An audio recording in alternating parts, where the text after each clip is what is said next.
जो स्त्री अपने पति के साथ रात में सोती नहीं है, वो ये 3 बातें कान खोल कर सुन ले और ध्यान से समझ ले, बाद में पछू नहीं पड़ेगा। जो स्त्री अपने पति के साथ सेन कक्ष में सोती नहीं है या अपने पति को साथ में सोने नहीं देती है, तो उनको बाद में पछताना ही पड़ता है। इससे क्यों होता है और वे बाद में क्यों पछताते हैं? वैसे तो ये बताया गया है कि पति पत्नी को अलग ही सोना चाहिए, लेकिन आप ये सुनकर बड़े ही आश्चर्य में पड़ गए होंगे कि क्या इससे भी जरूरी है कि पति पत्नी साथ में ही सोए, अलग ना सोए। तो चलिए जानते हैं इस कहानी के माध्यम से। एक समय की बात है, देव ऋषि नारद नारायण नारायण का जाप करते हुए पृथ्वी लोक का भ्रमण कर रहे थे। तभी उन्होंने देखा कि एक आदमी काफी तेजी से जंगल की तरफ रात्रि में जा रहा था। देव ऋषि नारद उस आदमी को देखकर आश्चर्यचकित हो गए और सोचने लगे कि इतनी रात में हर कोई अपने अपने घर में घोर निंद्रा में सो रहा होगा, लेकिन ये आदमी जंगल की तरफ रात्रि में क्या करने जा रहा है और कहां जा रहा है। ऐसा सोचते हुए देव ऋषि नारद उस आदमी का पीछा करने लगते हैं। वो आदमी आगे आगे जा रहा था और देव ऋषि नारद उस आदमी का पीछा करते करते आकाश मार्ग से होते हुए उसके पीछे पीछे जा रहे थे। कुछ देर बाद वो आदमी उस जंगल में एक झोपड़ी बनी हुई थी, उस झोपड़ी के पास पहुंच जाता है, जहां पर एक अत्यंत सुंदर स्त्री झोपड़ी के बाहर खड़ी हुई थी। देखने में वो बहुत ही सुंदर थी। वो स्त्री उस आदमी को आते हुए देखकर कहती है, हे स्वामी, काफी देर से मैं तुम्हारा इंतजार कर रही थी, आज आने में इतनी देर क्यों लगा दी। तब वे आदमी कहता है कि हे प्रिया, आज मेरी पत्नी काफी देर से सोई थी, इसीलिए आने में मुझे थोड़ा विलंब हो गया। तब वो स्त्री कहती है, कोई बात नहीं है, मुझे भी आज अपने पति को सुलाने में थोड़ी देर हो गई थी, लेकिन फिर भी मैं तुमसे पहले ही आ गई थी। इधर देव ऋषि नारद उन दोनों की बातें सुन रहे थे। तभी वो स्त्री कहती है, चलिए अब हम दोनों झोपड़ी के अंदर चलते हैं और जिंदगी का असली आनंद लेते हैं। इतना कहने के बाद वे दोनों झोपड़ी के अंदर चले जाते हैं। देव ऋषि नारद ये देखकर आश्चर्य में पड़ गए और कहने लगे, वाह रे, पृथ्वी लोक की स्त्री और पुरुष दोनों का विवाह हो गया है और फिर भी दोनों अपने अपने जीवन साथी को धोखा दे रहे हैं।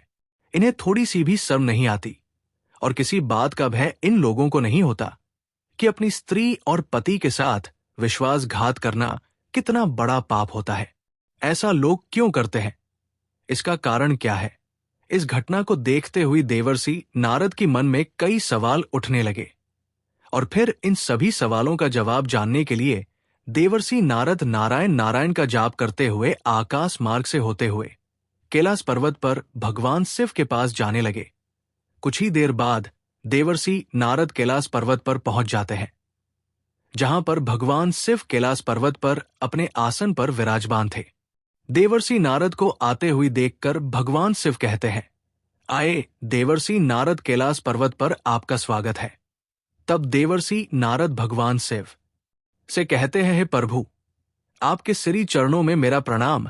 तब भगवान शिव देवर्षि नारद से कहते हैं, हे देवर्षि नारद, आज अचानक ही कैलाश पर्वत पर पधारने का क्या प्रयोजन है? तब देवर्षि नारद भगवान शिव से कहते हैं, हे प्रभु, आज जब मैं पृथ्वी लोक का भ्रमण करने के लिए गया था, तभी मैंने एक विचित्र घटना देखा। उस घटना को देखकर मेरे मन में 2 विकराल प्रश्न उठ रहे हैं और इन्हीं प्रश्नों का उत्तर जानने के लिए मैं आपके पास आया हूं। कृपा करके मेरे इन दोनों प्रश्नों का उत्तर देकर मेरी शंका का समाधान करें। तब भगवान शिव कहते हैं कि हे देवर्षि नारद, तुम निश्चिंत होकर अपने दोनों प्रश्न पूछो, मैं तुम्हारे दोनों प्रश्नों का उत्तर अवश्य दूंगा। भगवान शिव के मुख से इतना सुनते ही देवर्षि नारद कहने लगे कि हे प्रभु, मेरा पहला प्रश्न है कि कुछ स्त्रियां अपने पति के साथ सोती नहीं हैं, ना काम करण करने देती है। और मेरा दूसरा प्रश्न है कि मनुष्य अपने जीवन में कौन सी 3 गलतियां कर देता है जिससे उसे जीवन भर पछताना पड़ता है, और जो लोग वो गलतियां नहीं करते हैं उसका जीवन हमेशा खुशहाल बना रहता है। मनुष्य को अपने जीवन में कौन से 3 कार्य नहीं करने चाहिए? तब भगवान शिव देवर्षि नारद के मुख से इतना सुनते ही कहते हैं कि हे देवर्षि नारद, आज तुमने बड़ा ही उत्तम प्रश्न किया है, जो समस्त मानव कल्याण हेतु अत्यंत ही महत्वपूर्ण है। इस प्रश्न का उत्तर प्रत्येक मनुष्य को एक बार अवश्य जानना चाहिए, क्योंकि कुछ लोग जवानी में कुछ गलतियों के कारण अपने संपूर्ण जीवन को बर्बाद कर लेते हैं, और जो लोग अपनी जिंदगी को खुशहाल बनाना चाहते हैं, उन्हें ये बातें जानना अति आवश्यक है। अब मैं तुम्हें एक अत्यंत महत्वपूर्ण और ज्ञानवर्ध कथा के माध्यम से सभी प्रश्नों का उत्तर बताने वाला हूं। तुम इस कथा को बड़े ध्यान पूर्वक सुनना। भगवान शिव के मुख से इतना सुनते ही देवर्षि नारद कहने लगे कि हे प्रभु, आप कृपा करके उस कथा को मुझे सुनाइए। मैं आपको वचन देता हूं कि मैं इस कथा को शुरू से लेकर अंत तक अवश्य सुनूंगा, और इस कथा का प्रचार मैं समस्त लोकों में जाकर करूंगा। फिर भगवान शिव कथा सुनाना आरंभ करते हैं और कहते हैं कि हे देवर्षि नारद, प्राचीन समय की बात है। विराट नगर में बहुत ही सामान्य जीवन जीने वाला एक किसान रहता था, जिसका एक पुत्र था। उसका नाम था मोहन। वो किसान बहुत धनवान था, उसके पास बहुत धन था, क्योंकि किसान खेती के कार्य में काफी मेहनत करता था, इसलिए उसकी फसल अच्छी आती थी और बहुत सारा अनाज भी पैदा होता था। कुछ अनाज को वो बाजार में बेच देता था, जिससे उसके पास पैसे हो जाया करते थे, और कुछ पैसे घर में रख लेता और कुछ पैसों से अपनी जरूरत पूरी करता था।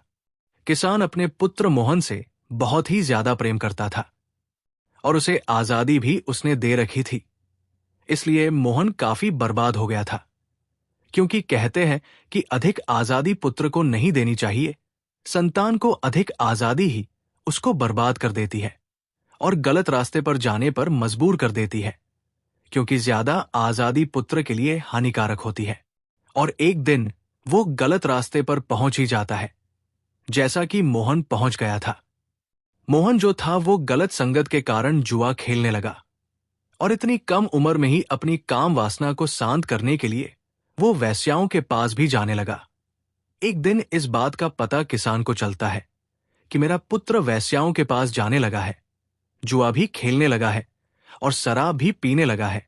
इसका खर्चा बहुत ज्यादा बढ़ गया है, अब कोई उपाय करना ही होगा। फिर किसान ने सोचा, अब मुझे अपने पुत्र का विवाह कर देना चाहिए, क्योंकि जब इसका विवाह हो जाएगा और घर में इसकी पत्नी आ जाएगी, तो जितने भी ये गलत कार्य कर रहा है, हो सकता है इसकी पत्नी इसे समझा दे और उसकी बात मान ले और ये गलत रास्ते से सही रास्ते पर आ जाए। ये सोचकर किसान ने अपने पुत्र मोहन का विवाह करवा दिया। विवाह होने के बाद मोहन घर में ही रहने लगा, क्योंकि उसकी पत्नी अत्यंत सुंदर और रूपवान थी। कुछ समय के बाद उसके माता पिता वृद्धावस्था में पहुंच गए, और एक दिन ऐसा आया कि वो दोनों इस दुनिया को छोड़ करके चले गए। भगवान शिवा आगे कहते हैं कि हे देवर्षि नारद, असली कहानी तो अब यहां से शुरू होती है। मोहन की पत्नी अत्यंत सुंदर थी, इसलिए मोहन की काम वासना तो शांत होने लगी थी, परंतु मोहन की जुआ खेलने की आदत नहीं गई थी। इसलिए जुए में सारी संपत्ति मोहन हार गया, और अब उसके पास बिल्कुल धन नहीं था और ना ही कोई उसके पास हुनर था। एक दिन उसकी पत्नी ने कहा, अब तो हमारे घर में खाने तक को कुछ नहीं है, तुम यहाँ के राजा के पास चले जाओ और वहां कोई नौकरी ढूंढ लो, ताकि हम अपने जीवन का गुजारा कर सकें। भगवान शिव कहते हैं, हे देवर्षि नारद, समझने वाली बात है। अगर कोई व्यक्ति राजा के पास नौकरी मांगने के लिए जाता है, तो राजा पहले उससे पूछता है कि तुम क्या कर सकते हो। अगर तुम्हारे पास कोई अच्छा हुनर है तो तुम्हें नौकरी भी दे देंगी या किसी कार्य पर रख लेंगी, और अगर तुम्हारे पास कोई हुनर नहीं है तो तुम्हें बेकार आदमी समझकर आपको वहां से निकाल देंगी। हे देवर्षि नारद, इंसान की कला ही उसकी पहचान होती है, और मोहन के पास तो कुछ भी नहीं था और ना कोई धन था। मोहन दाने दाने के लिए मोहताज होने लगा। मोहन अपने शरीर की शक्ति को पूरी तरह से बर्बाद कर चुका था। एक दिन मोहन काम भाव से अपनी पत्नी के पास गया। तब उसकी पत्नी बोली, इस संसार में इंसान का सबसे बड़ा सुख केवल काम वासना ही नहीं होता है, बल्कि जरूरतमंद लोगों की मदद करना भी होता है।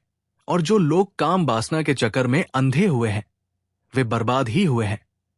आगे मोहन की पत्नी कहती है, हे स्वामी, अब मैं तुम्हें 3 गलतियां जो बताने जा रही हूं, उन्हें बहुत ही गौर से सुनना, क्योंकि मनुष्य ये 3 गलतियां कर बैठता है।